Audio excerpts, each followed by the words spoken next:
Maybe it's the slap of river against the bow, maybe it's the mesmerising calm of a gentle drift, maybe it's just the sparkling reflection off a shimmering surface. Whatever it is, it's undeniable. As the rat said to the mole in The Wind in the Willows, there is nothing, absolutely nothing, half so much worth doing as simply messing about in boats. And here, on the good ship Scenic Azure, that is only half the delight, because once we step ashore and wander into the craggy, jagged landscape of Portugal's Douro Valley, a whole wide world of wonder reveals itself. This is Scenic's unforgettable Douro journey, and so far it's most certainly living up to its name. We kicked off our trip in the capital Lisbon before heading north to the lively port city of Porto.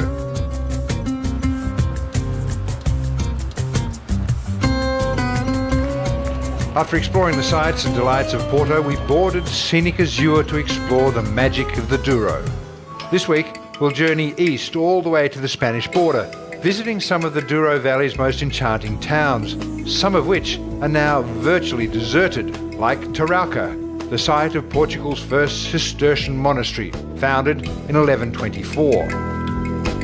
It fell into ruin after the religious order was abolished in the 1800s, but there's something eerily beautiful about what remains. Why was this all built right here?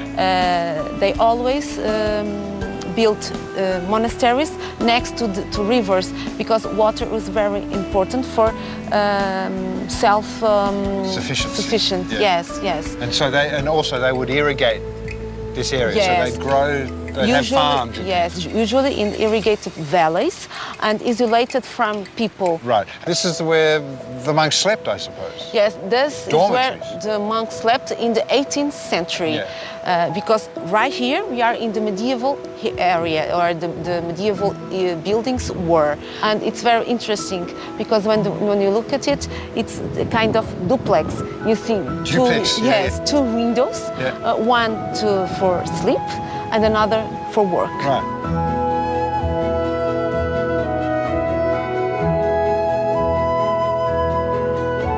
Only the chapel remains intact amongst the ghostly ruins. Not only is it still standing, it's jaw-droppingly magnificent. When was the church built? Well, the monastery, the monastic complex and the church were founded, first of all, in 1140. And the construction of the church, because the church was the first place to be built in a Cistercian monastery, started to be built in 1154.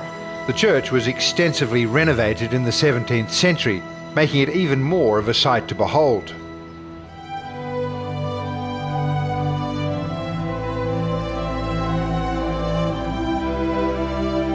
It's just so grand and over the top. That's Baroque, really? Yes, that's Baroque. Baroque came to Portugal in 17th and 18th century. Yeah. At the time, it came from Brazil, that was ours, came many gold and diamonds. Yeah. And this was used by the Catholic Church to impress people. Yeah. To draw them into the church. Yes, to attract them away. The people were probably living very simple lives, but there's so much wealth in the church, isn't there? Yes, it is, yes. A few k's away is Ucânia Bridge, once the access point for the region. It was Portugal's first toll bridge and is now regarded as one of the most beautiful medieval bridges in Europe. Very imposing bridge. Yes, a very imposing bridge that was fortified in the 15th century. Travelers paid to cross the So to get bridge. across the bridge you had to pay, and you would bring your produce from your farm or something and they'd store it in there. Yes, they store it in there.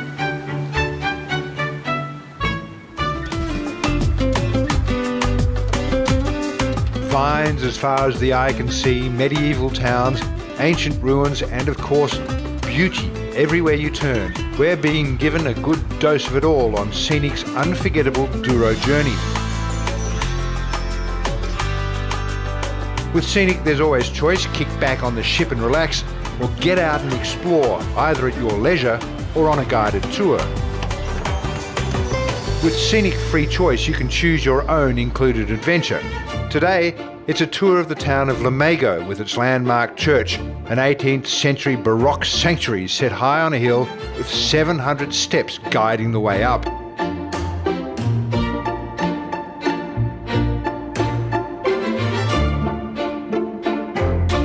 But I've opted to head north, to a place I've long imagined, but until now haven't had the chance to see for myself. I defy anyone entering this palace not to be reminded of the bottle with this image on its label, Matus Rosé. It was the fuel that ignited many a heaving romance. It was the romance diesel that led inevitably to the romance dance. The distinctly shaped bottle which would perfectly complement the flash dinner in a flash pasta restaurant. The bottle which you'd take home not only to remind you of the memorable moment, but into which you'd stick a candle before dimming the lights. When was the palace built? Well, the palace was built in the first half of 18th century by one member of the families. And they were obviously a very wealthy family. Yes, the family was always connected to the production of the wine. And for example, even nowadays, the port wine is still produced in the house, in the winery. So the famous Matus Rosé was grown in this area? Well, the grapes, yes. Yeah, fantastic. But nowadays, the wine, it's not produced in here. Right. The Matus Palace is considered one of Portugal's finest examples of Baroque architecture.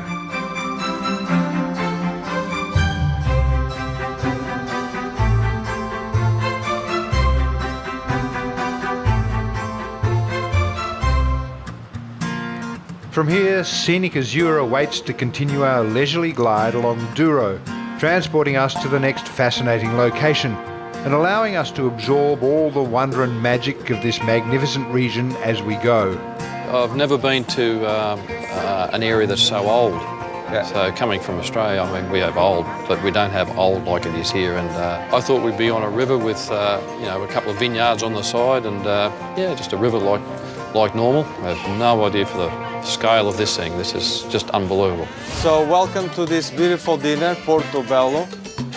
What's also unbelievable is the level of service on board the good ship Scenic Azure. You can bet you'll be wined and dined till your heart and your stomach are more than content. This is Portuguese tapas. Exactly. So in Portuguese we do not call them tapas, but petiscos. Say it again. Petiscos. Petiscos.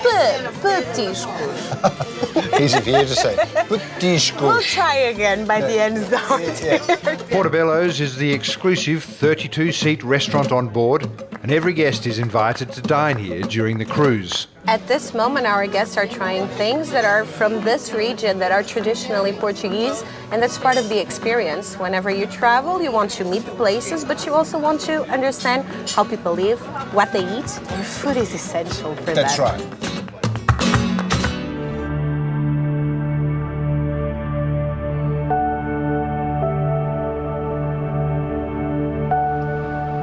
Travelling through Portugal on our unforgettable Douro journey with Scenic has delivered us close to the Spanish border.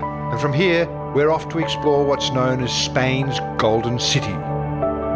The history of the city of Salamanca goes back over 2,000 years and is a roll call of muscle men, militia, magnificent minds. This is where the great thinkers allowed great thoughts to collide, where the great philosophers and scientists of the age butted up against rigid Christian thinking. This was and is a great city of learning, home to one of the oldest universities in the world. And wherever there's a university, there's always a great contemporary vibe. The fabulous thing about Salamanca is, though, that young energy is wrapped up in some very fine, very swank architecture.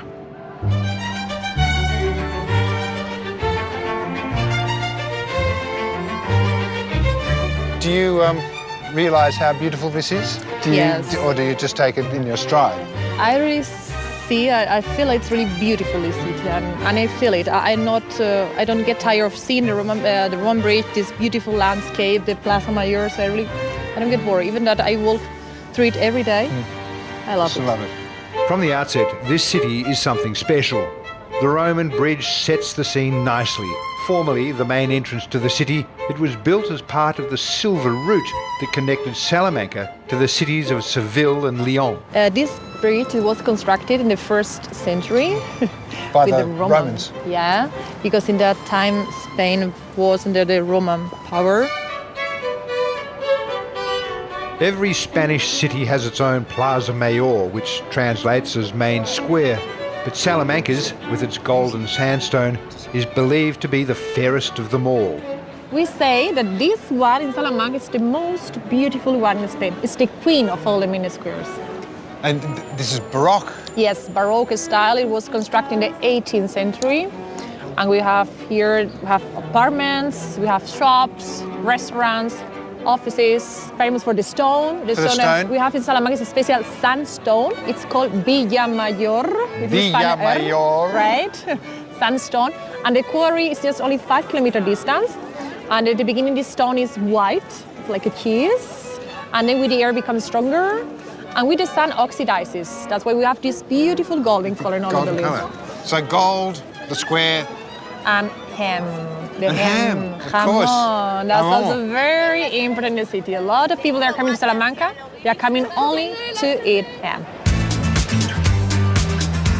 A city world famous for its ham is indeed a city after my own heart. There's a lot of ham. Yeah, we have different prices, different kind of hams. All of them, they are a very cute ham, but the best way to know how it tastes is having a small degustation, a small tasting for us. Oh, we can do a tasting. Yes, and cheers from Salamanca. That's a small tasting? Yes, for us. Wow. What do you think about it? Beautiful, isn't it? Delicious. Do you eat a lot of ham yourself? Yes. Every day. Do all Spanish eat ham? Not all Spanish, but most of them, yes. It's quite typical to have in your house the leg, the jamon, and you cut every day a small portion Really? for breakfast or having lunch, wherever, yes. The central market is where the locals come. It's not the cheapest, but Alicia assures me it is most certainly the best. And then there's the university, as grand in appearance as it is in reputation. So the university was first built 1134? Yes, in the 12th, 18th, 13th century. And still a big university today, isn't it? So almost 40,000 students. 40,000 students. Yeah, all around the world. Almost the half, 17,000. They are foreign students. So we Right. have all language in the city.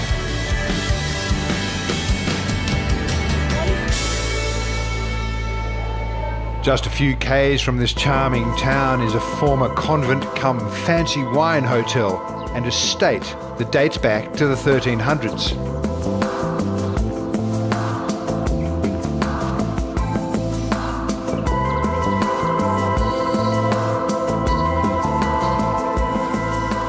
This is how you want Spain to look. What an unbelievable joint. I don't know where they find them, but this is just another classic example of the little touches scenic provides. It's within this magnificent setting that we are welcomed for a lunch and a show. Flamenco, of course. Flamenco is Spain's most famous art form, and it's a visual frenzy of passion and energy.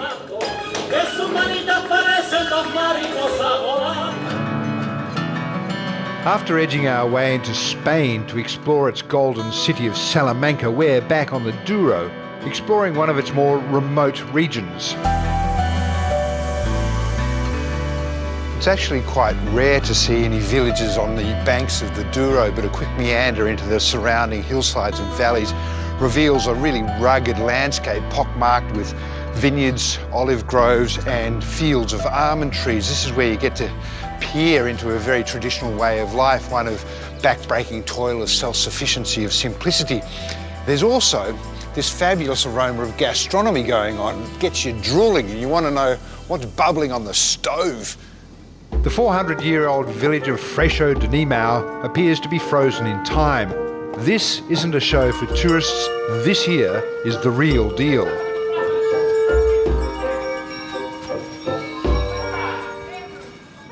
The house was built in 1652. Wow. And the interesting is that all those beams, they are the original ones. Wow. And I think it's one of the interesting facts of that house is all the main structure is the original one. Right. Well, for me, it's always one of the most important parts of any house is the dining room. You know, as in Portugal, we love to eat and we love to eat well. Our scenic free choice activity has us experiencing some of that Portuguese hospitality firsthand. Now, welcome to Casa Pai Nova. I go to make the caramelized almonds. Now, you have a measure is a cup of almonds, a cup of sugar and water. As well as learning how to whip up a batch of sweet almonds, we can sample all the delights produced on this family estate. Although this looks like a fairly substantial backyard operation, the proof is always in the pudding.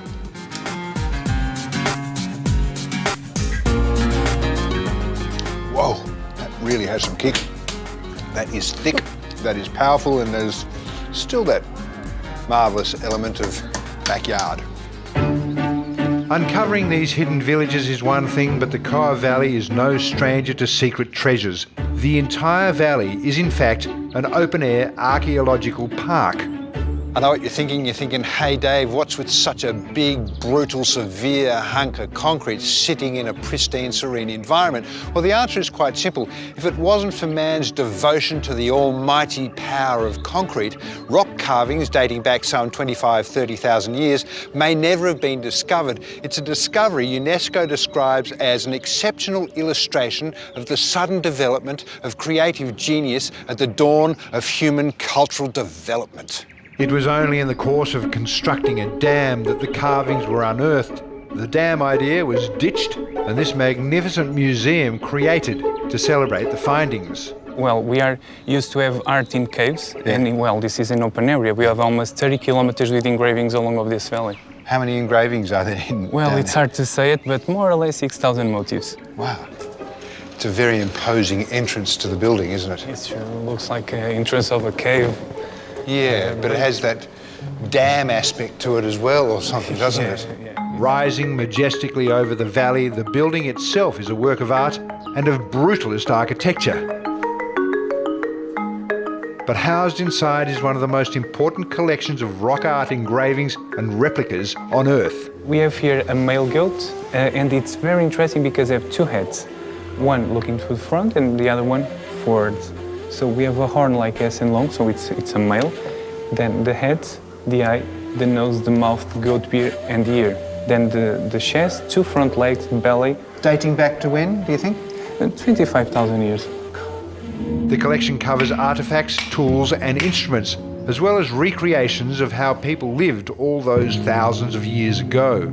Perhaps they live in shelters, but we really think they live like this in tents. But it's the rock art that blows the minds of visitors to the Douro Valley, the oldest graphic memory of mankind. Right, so they're leaving stories for other people or instructions, or just information. Like a storyteller. Someone was drawing here something and then telling histories to the other. Could be. Well, it's just all about theories. I feel it's my responsibility to prepare you for the fact that although this cruise is a dreamy drift down a silky waterway, it's also something of a sensory epic. I mean, who knew that were it not for the academics at Salamanca University, Christopher Columbus may well have turned left rather than right, thus denying the world the almighty United States of America. Who knew that man learned to draw in the valley just below? Thank the Lord for the scenic azure. All this rejigging of history is best digested with a magnificent banquet and a righteous night's sleep.